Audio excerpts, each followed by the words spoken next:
everyone, and welcome back to Israel in Style, the show that brings you all the latest in Israeli fashion, art, culture, and lifestyle. On today's episode, we're going to be taking a walk down memory lane and show you guys the best from the last few months here on the show. To kick off today's episode, we're going to start with some Israeli entertainment. Let's take a look back at my interview with the one and only Shinee. All right, so up next, this is the test. If you guys are real fans of Israel in Style, there's no chance you don't know this next girl. Her start to fame began after participating in the Big Brother reality show, where she ended up getting second place, even though I thought she should have won.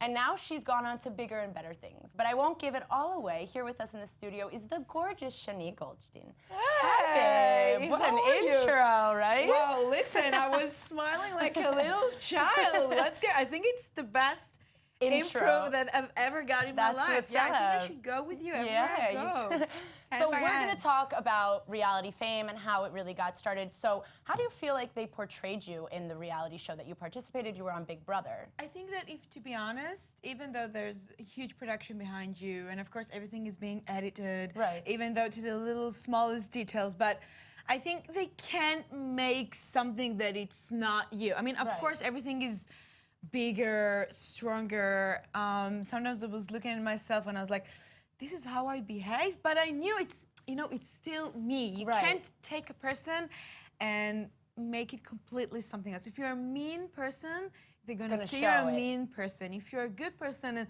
sometimes you yell, sometimes people yell. No, and sometimes people say things that they didn't mean to, or sometimes people do things that they didn't mean to. And yeah, but I always take responsibility 100%, about, like, and I loved that. If I need to shut up and say, you know what, I'm sorry, that's what I do. But people who didn't deserve my apology didn't receive never get it. Sorry.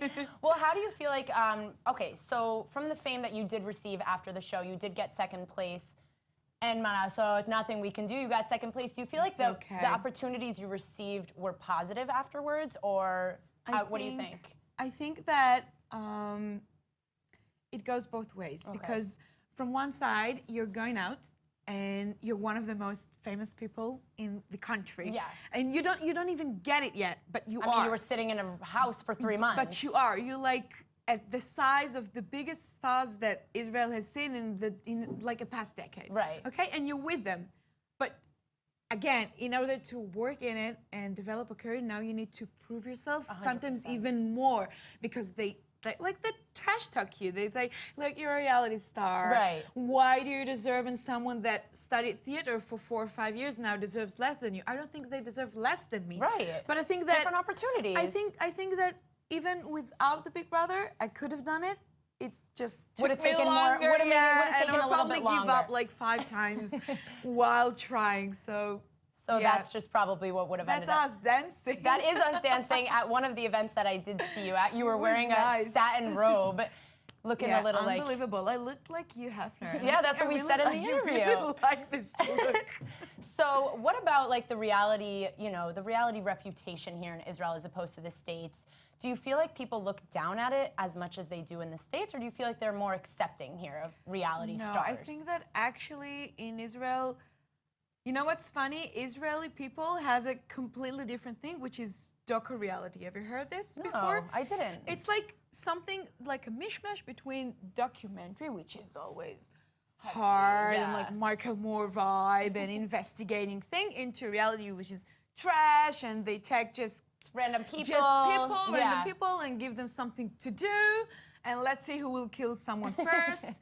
Put them in a house for 3 months. Yeah, but in Israel, you have like a new thingy, which is the docu-reality. So it's like something in between, like It Girls. Right. Have you heard about it? I have heard about it. You have a lot of, other TV shows that it's not really reality. It's something in the middle. Set up as much. It is set up, but still, I think it portrays people and it gives them the opportunity to show a gift or a talent they have. And if you don't have it, you're never going to make it anyway. Right. So this is the test, pretty much. Yeah. Well, what about, let's get talking about your new project. You are now currently hosting your own radio show, a dream come true for me, really. A dream come true. Tell me about it. What can we expect on the show? What are you talking about? What's it's been running for almost a couple of months now. Okay. And if to be honest, it's something that I never thought I'm going to make. It was a destination that I was thinking about it for a long time, and especially after I got off the show. And I never believe it's gonna be so quickly and knock wood. And I'm really grateful because I think this opportunity is giving me, you know, a reason, because it's not only about how I look and what I wear and who's my boyfriend and who are my friends and what cool parties I go to. It's really giving me to sit with like a tracksuit and talk about stuff that I think that people should hear about, and I think that women should think about and act about. And I think it's really important. Amazing. So you guys are doing it music and good music. So what music? Great. What are you doing? Are you doing a lot of Israeli music or international? I'm always doing like a bit of a mishmash. Okay. I love saying that. Yeah, sometimes you know, I like more Israel music, but still it's like, you know. So you do like it's you know, it's Friday and it's Jerusalem. During the day, So during the day I love Israeli music more, and I also love to actually give this stage for Israeli artists. Right. I think it's to important. give them the opportunity as well to also be, you know, so sometimes showcased. I like if I play more noble artists, so I love to put maybe later someone that nobody knows, or you know, so you can kind of give them a little bit more exposure. Yes, exactly. Thank you. That was the word I was looking for. We compliment each other. Help me we more compliment with that. each other. It's okay. All right. Well, thank you so much for joining us. I hope you come back on the show. I want to hear more about everything that's going on with you. We didn't get a chance to talk about your new love off the show. It's not new. Actually, it's almost a year of celebration. Yes. Yes, it's really weird. Well, then we'll have to catch up and see what you did for your year celebration. So you will call me whenever it is. All right. Well, thank you so much. Thank you so much. Well, for any of you in the area, make sure to tune in to Shinee's radio show every Friday at 2 p.m. Follow her on Instagram and keep an eye out for her next big project. So, next up on this week's Throwback episode, we're bringing back my interview with Tamamo, the first Jewish top 10 finalist for the Miss Germany Beauty competition. Take a look. To kick off today's episode, we have one of the top 10 finalists for the Miss Germany Beauty competition, Tamamo. Hi. Hi, love. How are you? I'm great. How are you? I'm great. So why don't we start off this, you know, interview by telling us how you got into beauty pageants? So first of all, I think it's a great opportunity to like really thank everyone who supported me, and that's why I'm here. Yeah. So that's the first time I can actually say how grateful I am, and thank you so much, everyone. So how did I get to the competition? I applied for the Vienna fashion show competition, which was called Look Style Awards. Okay. It was the first competition that I actually thought that why not doing something with fashion, and then I won the Look Style Awards 2017 in Vienna, and someone suggested me why not to go or to apply for the Miss Austria beauty pageant, because I'm not Austrian. You couldn't do that. Yeah. So wait, before we even do that, you were actually born in Germany. Yeah. And then you grew up in Austria, right? Yeah. So, you know, Miss Germany, Miss Austria, it was just kind of... It's confusing. You had to pick like one. A lot of people asking me like, wait, so where are you from? Yeah. What is going on? And then how does Israel get in the mix with that? So I was born in Germany, and when I was 8, we moved together with my family to Vienna, Austria, because we keep kosher, and you know, we really wanted to study in a Jewish school, and we lived in such a small city where we couldn't have the chance to do so. Right. So my parents decided Vienna is a beautiful city, it has an amazing community, why not? Let's move there. So we moved there, and then with 17, I decided to go to Israel because I always wanted to find out, like, what is this home that everybody tells me about? Because Israel was always a part of me, but like, I didn't know this part that well. So I really wanted to figure it out for myself. So I decided to come to Israel when I was 17 with a youth organization, which I was part of since I'm 8 years old. Like, I grew up with this organization, Bnei Akiva. So I came with Bnei Akiva to Israel for like a community service year to like really like just like volunteer kind of thing. to volunteer, to see all the kinds of like Israel, because Israel is such a small city, but you can see so much, and you need can at least a month here to get to everything that you need to see. So therefore I decided to stay because I fell in love with the country, and I said, why not? And there you stay in Israel, and I'm here. I never thought how powerful words are, and words are like the way you express yourself can tell so much about you, and it can change everything. Like even if I look in a specific way, what I'm saying is the actual value. What counts, you know? And you feel like from the beauty pageants, you get that message across. Yeah, of course. You know, a lot of people would think the complete opposite. Because it's a beauty pageant, you're focusing more on your look as opposed to what you're saying. So this is also like good opportunity to really show what the real beauty pageant is about. Because why do they always ask about like what would you do for world peace?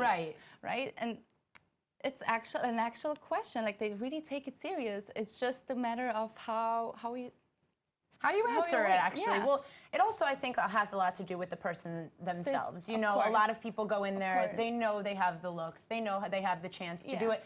But at the end of the day, the people that win are the people that have a lot more to give and the right answers to those questions. So it's not about right or wrong. Right. It's just what I believe is really to be yourself is the only right way to win this competition. Like you always have to be true to yourself to like really connect people with your beliefs, with your goals, like, yeah. To give them kind of a sense of you as opposed to the outside version, to really get to know you as a person. Yeah, of course. So congratulations, first of all, on getting to the top 10. I know that's really exciting, and probably, you know, your family's here. Yeah, it's a very exciting moment.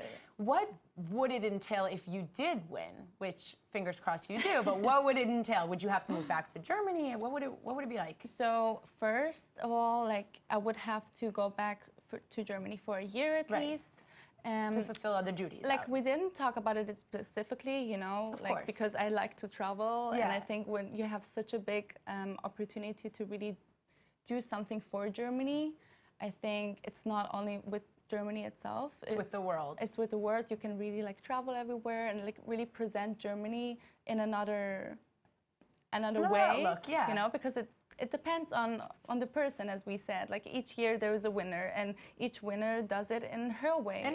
And I'm sure that you would bring your way to it. So of course, so I think I love talking to people. I love like getting to know other cultures, you know, other people. Definitely. So that's why I think it's an amazing opportunity to really get to know a lot of people and to really connect Germany to many other countries and cultures, and that's why amazing. I really hope that. Yeah, we're all hoping for you. But what we are also kind of very curious about, and we have an exclusive right now here on Israel in Style, what will you be wearing to the finale? And will the designer be Israeli? So I thought it's really important to me to also represent Israel in a kind of way because I'm Jewish and Israel is my home, so I thought Israel is the brand that I'm going to wear.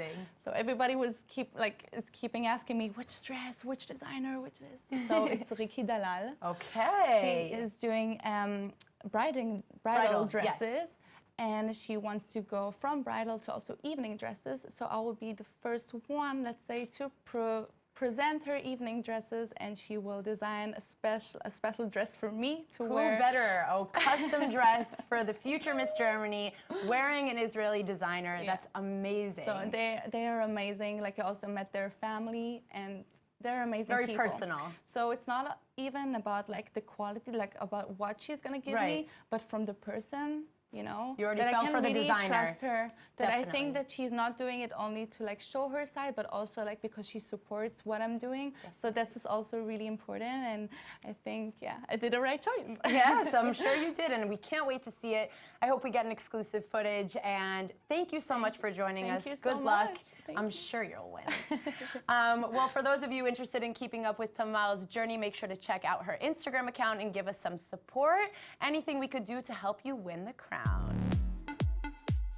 If you're anything like me, you don't like to stay in one place for very long, even though that's not necessarily what actually happens. Well, in this week's episode, I'm bringing back one guy who does just that, travels from country to country with a camera in hand, ready to explore. Take a look back at my sit-down with Ed and Ram. Some would say this next person is their least favorite to follow, not because they don't absolutely love him, but because they wish they had his adventurous lifestyle. Well, he happens to be one of my favorites, casual photographer turned world traveler turned travel photographer, and now he's taking things to the next level. Ed and Ram, how are you? Good, thanks for having me. Thank you for coming in. So why don't you tell everybody a little bit about your story, how you got involved in photography? Well, I've been doing photography since high school, pretty much, and it was always just a hobby, you know. I just always really enjoyed it, and then I was always traveling at the same time. My family has been traveling my whole life, and at some point, I decided maybe I'll try and make some money from it. And I was like, just, ooh, I have a passion and I have a talent. Exactly, you know, why not? So I just started a degree, and I love surfing, and I was like, okay, maybe I'll try being a surf photographer and see, you know, I realized it was a small niche in Israel, and maybe I'll have a chance there. Right. And I started talking to some professional surfers, and one of them reached out to me, and we decided we'll shoot together. That's how it got started. And that's how I got started. I got really lucky. We had a great day, and he just loved it. And then he sent me to all his sponsors, and then since that day, pretty much I've always had work. So you got in contact with this one surfer here in Israel who led you to the rest of them, which kind of started your career, you could say. Pretty much, yeah. So how did you do the transition from surfing photography to, travel photography to video as you do as well, as we see here in the back? Right. So as I started, it was really more for fun, like I was experimenting. And as I started to gain recognition, and because it was such a small niche, I developed a name pretty fast. And all of a sudden, I just started getting all sorts of requests from different fields and from companies and from stuff that were unrelated to surf. Right. What are some fields that you touched upon other than surf? Well, I've worked with startups. I've worked with some big corporations. I've worked with all sorts of companies that have reached out to me just from word of mouth, And I slowly started learning along the way how to do the different types of videos because I didn't know anything, I just started shooting with a GoPro in the beginning. Okay. And then I slowly learned and got into different fields and different aspects of videography. Is there a favorite place that you've gotten to experience because of this photography career? Oh, wow. Did I put you on the spot? You have to think about it, all these different places that you've been to. There's a lot. I would say Indonesia was definitely one of the highlights that I've been to. I don't know. Something that you fell in love with. Yeah. You really found yourself in Indonesia. That's a place I didn't want to leave when I was there. Yeah? So what next? Where do you go from, photography to videographer? Where does it go from there? So now I'm in the process of expanding my production company. And we actually make commercial video for all sorts of companies, for startups, promotional videos, Kickstarter campaigns, stuff like that. And that's really where I've found my niche and where I can make a legitimate business out of.